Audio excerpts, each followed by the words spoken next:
Hey everyone, CPO here. In this video, I am going to go over some of my thoughts on how to choose an e-ink tablet.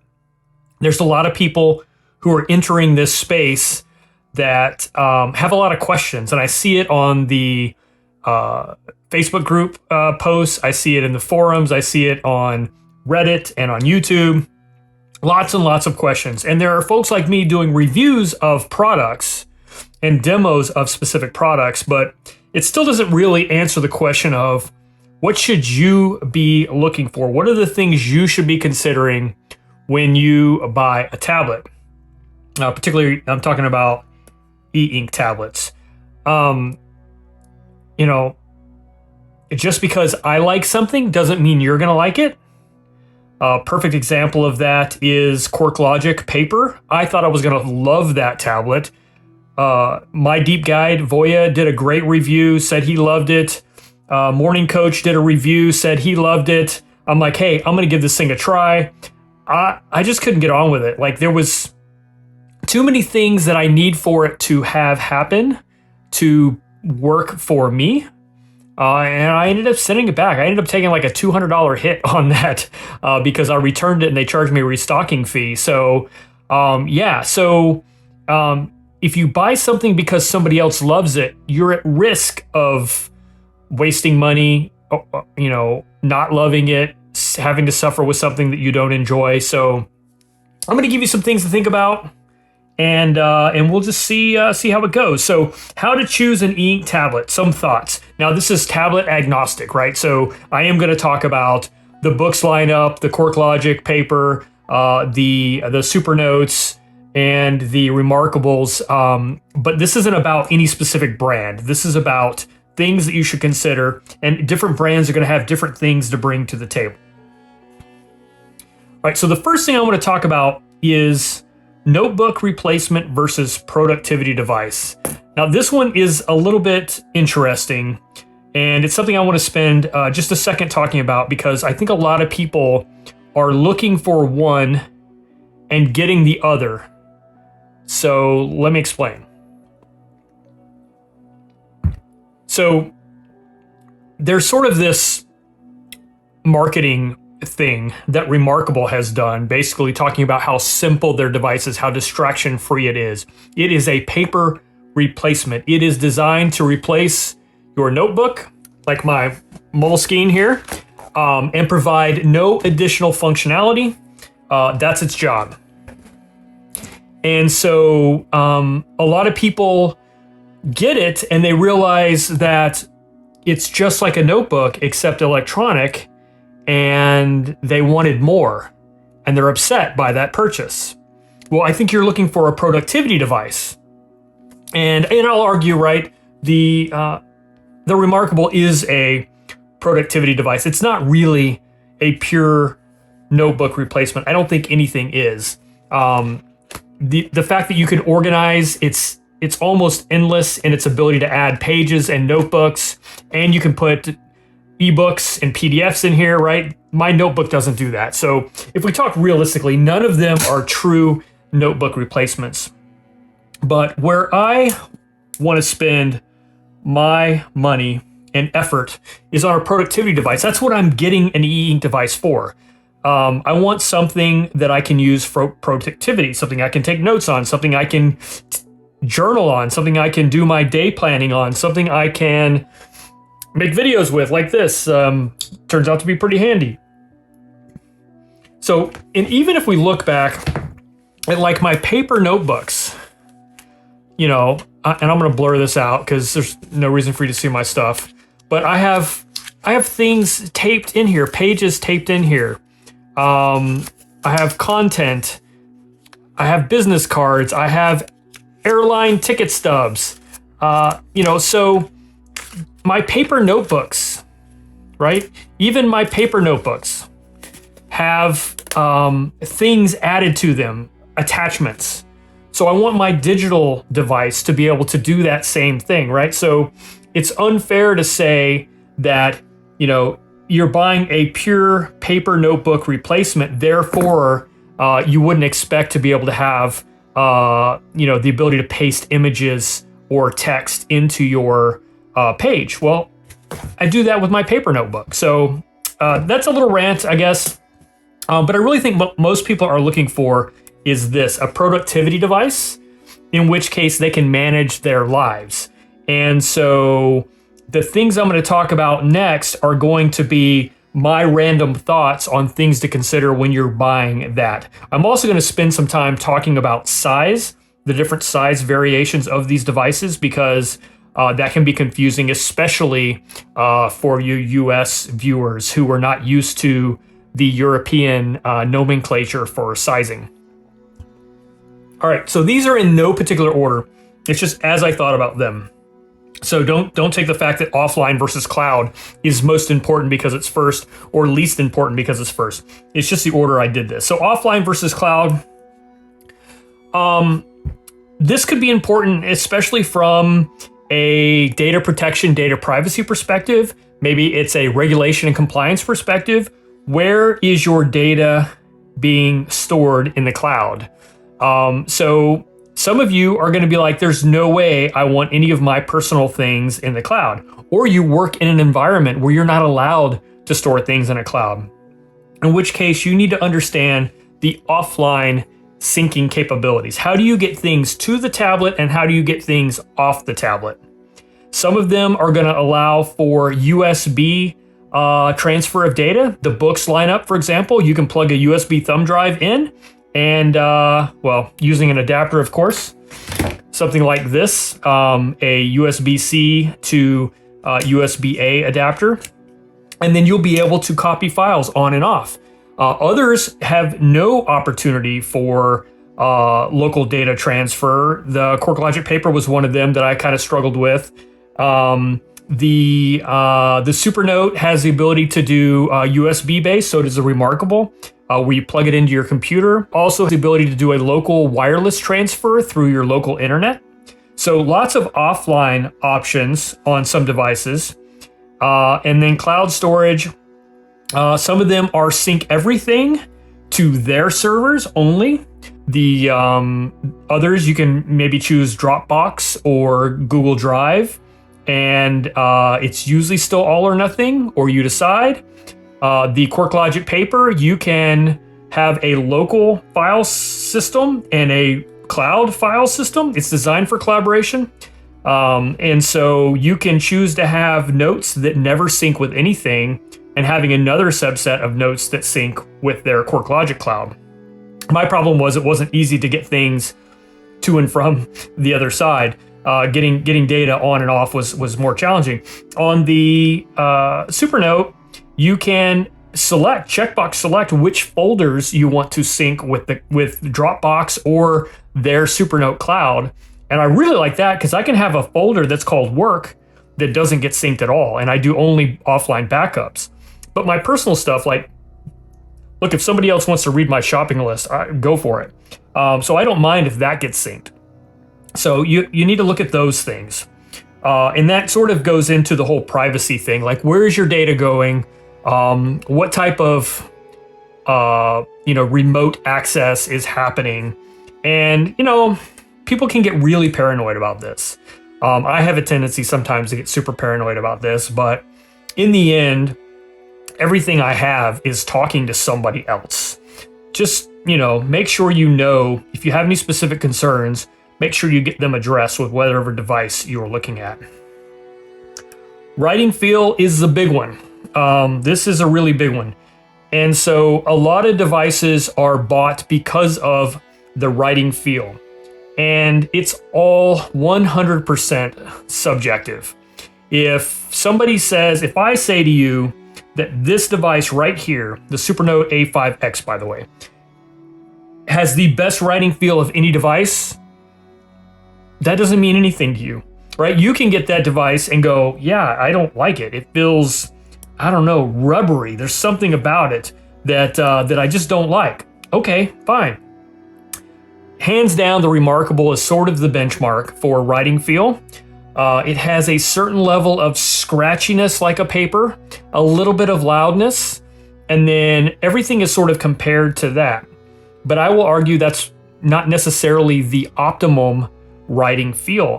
I actually kind of like the Supernote in how it's smoother, faster, quieter, but it's different. It doesn't feel like writing on paper the same way the Remarkable does. It's not as scratchy and it's not loud. It's different.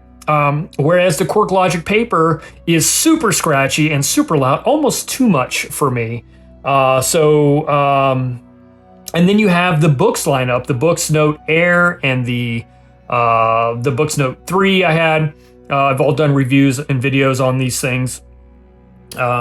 It's like writing on glass, like pure glass. An iPad, for example. Now, iPad isn't out of the question with this, and you have to decide, is an iPad a better choice than an e-ink device anyway?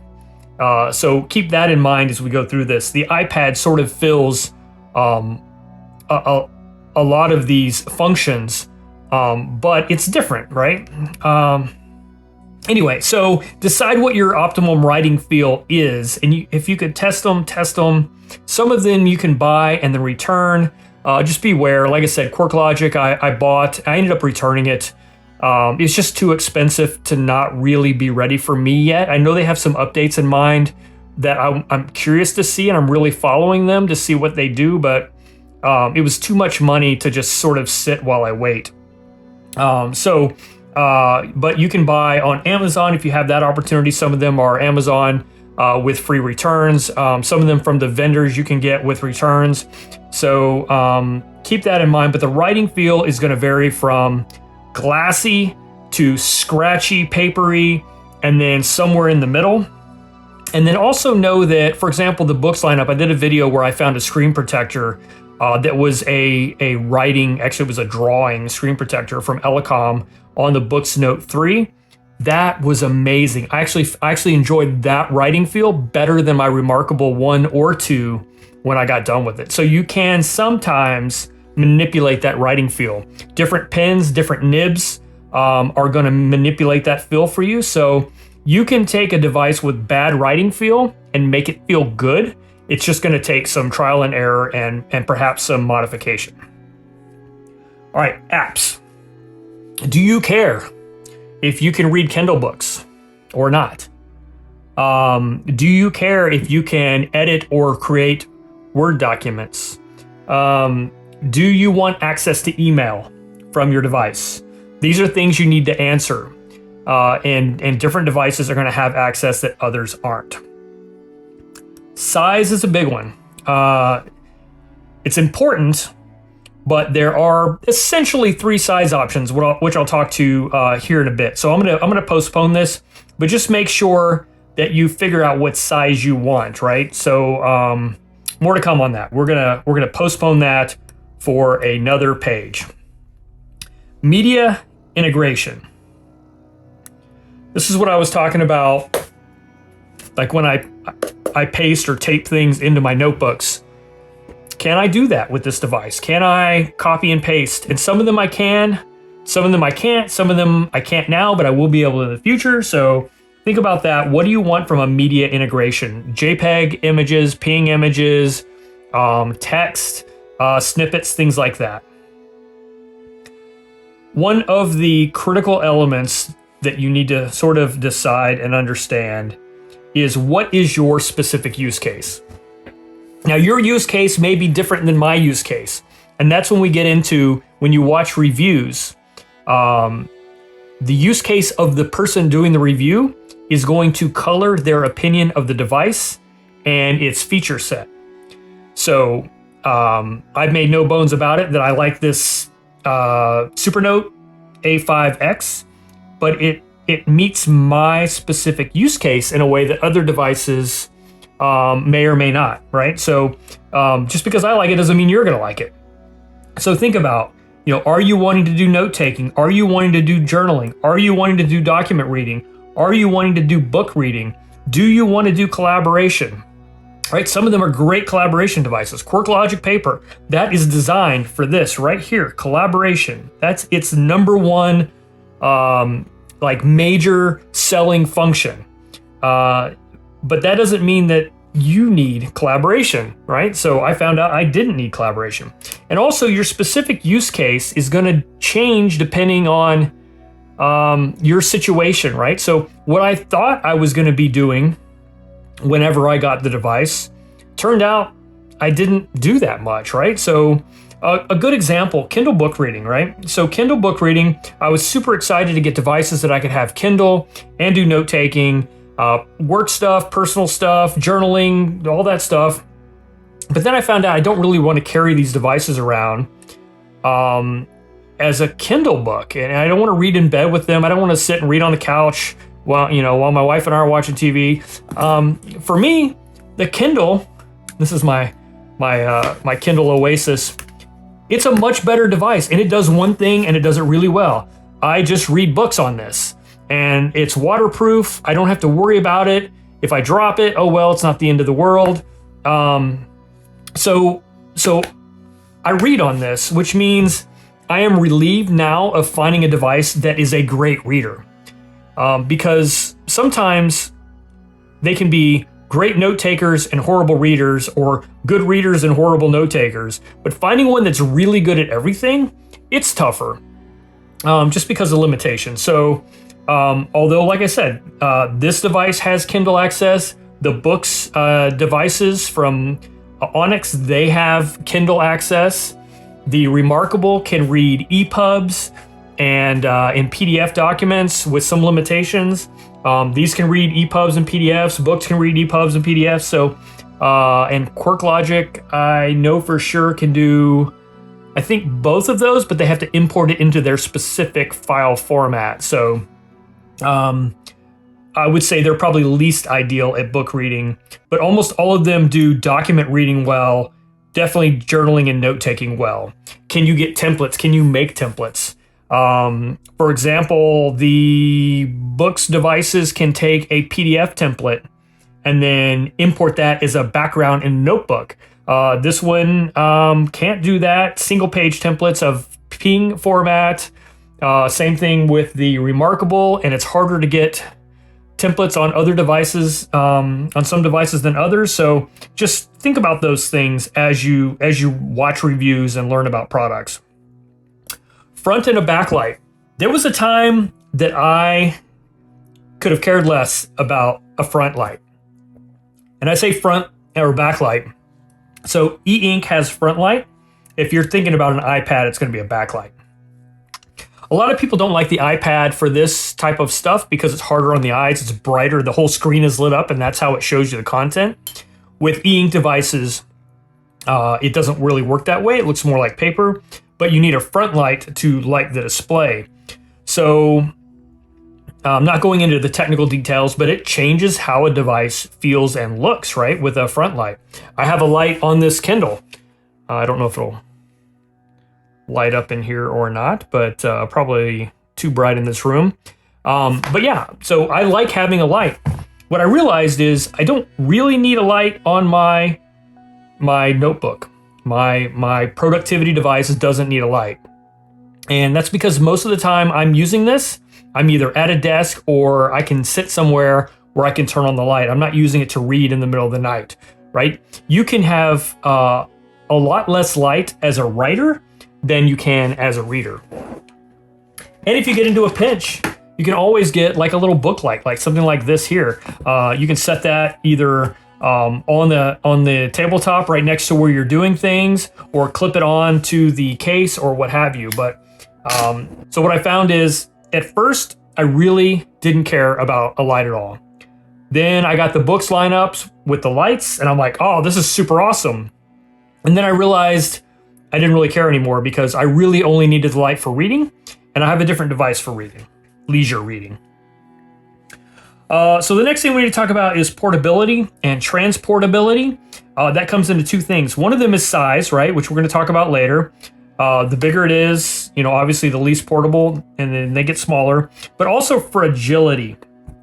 Some of the devices feel like super fragile and, lots of glass or aluminum.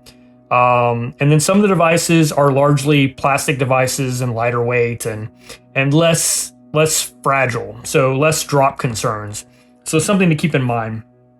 The other thing would be maintenance. Like, what do you need to do to maintain these things? Obviously, almost all of them, easy to wipe the screens and what have you. But what about your pen nibs? One of the selling points for the Supernote is this is a ceramic nib and it doesn't need replacing.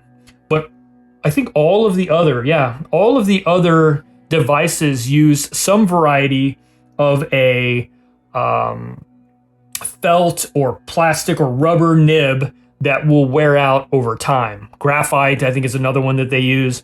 So you're replacing nibs over time, and they get worn, depending on how much you write, within a few weeks, and they're not super cheap. So that's something to keep in mind is maintenance.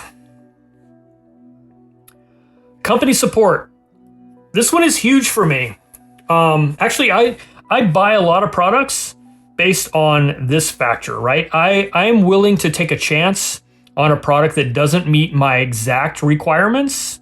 If the company is responsive, if they're giving me regular updates, if they're evolving the product, and they're honoring their warranty. So keep that in mind. Some companies are way better than others. Like I'm going to be honest with you. Remarkable could be like the killer device, but their customer support just isn't showing. Like it's evident if you read the Reddit posts and the Facebook posts about that product. Like it's a good, solid piece of hardware. Software has a lot of room for evolution, but you're not seeing support from the company on that right now for some reason. The opposite of that spectrum is Supernote. Supernote developers are active. They have a subreddit, and they're active in there. They're looking at what the users are requesting. They're asking the users, hey, we're thinking about making this change to the sidebar. Which one do you prefer? Like, that is really cool stuff. QuirkLogic is known for their customer support. I've seen them jump into YouTube video comments. So a responsive company that is there listening to their customer base, to me, is more important than some of the other technical details. But I'm really looking for this. I'm looking for updates. I'm looking for evolution of the product. And warranty, so far I've been blessed. I haven't had a warranty issue with any of these devices. If you have an issue, how easy is it to get warranty support? Battery life is one that obviously you have to pay attention to. Some of them are doing really good with battery, and some of them like not so much. It depends on what you're doing. Are you using Wi-Fi, Bluetooth, lots of syncing, lots of writing, front lights, like all those things are going to impact battery life. So if you need to be without the ability to charge, see, battery life doesn't matter that much to me because like I can throw this on the charger overnight whenever I want. And if I'm traveling, like I charge my phone every single night. So it's not hard for me to find a way to charge things. My phone, my watch, all that stuff needs charging. So I don't really care that much, but some of you really want to be able to go for a week at a time without charging your notebook. So keep that in mind. Obviously, cost is a factor. They range pretty dramatically in price points from $200 to $300 up to $600, $700, or pounds or euros or whatever money system you're using. So keep that in mind, and also keep in mind the completeness of the product. And this is sort of a double-edged sword, right? So some of them you're going to have to buy a case and a cover. Some of them you may have to buy a stylus and then there's stylus upgrade choices. And some of them you're going to need a screen protector just to change the writing feel. And some come complete with everything. So just make sure you understand when you're talking about cost and buying the product, what else do you need? Do you need extra nibs? Do you need a screen protector or not? Or do you need a case or a sleeve or a folio or something like that? Another thing to think about is how does it integrate with your current workflow? Like it does no good to buy one of these devices for productivity if it doesn't fit with if you're entirely digital, it's really hard to go back to paper on some things. Like my calendar, I have a work calendar on Outlook. I have a home calendar on Google Calendar. Yet I still transpose all of that to my journal calendar here on the device because for me, my brain works better. If I write things down, I can see them, I acknowledge them. It's easier for me to remember meetings. If I just see it on a calendar electronically, I'm likely to miss it. I'm not thinking about it. So just make sure whatever you get has a way to integrate with your current workflow. And then the community. Community's huge. Like there's, and the good news is all of these major devices, and I'm sure there are others out there, but I'm usually referring to the top 4 or so devices. They all have a pretty good community. There's people out there who are sharing tips and ideas and tricks. There's reviewers out there doing videos. There's people building templates. There's people building hacks. So the community really makes a device in a lot of cases. So yeah, that's something to consider. All right, I'm landing the plane here. Sizes explained, because again, if you're like me, spend all of our time in the US, we don't think in terms of A4, A5, A6. So a lot of you may be wondering, like, what does that even mean? And it's weird because the A4 is bigger than the A5, which is bigger than the A6, which seems like the opposite, but hey, it is what it is. So just know that the A series is sort of the ISO standard. It's the International Organization of Standards, and it started in Europe. I think it was a German standard to begin with. It spread over Europe. It became sort of the international standard of paper sizes. This is like stationary paper. And so the US, like, we never fell in line. So we have letter and executive like size and legal size. Just know that A4 is about equivalent to US letter, 8.5 by 11. It's actually 8.3 by 11.7. So a little different. So these sizes are used to sort of approximate the display size.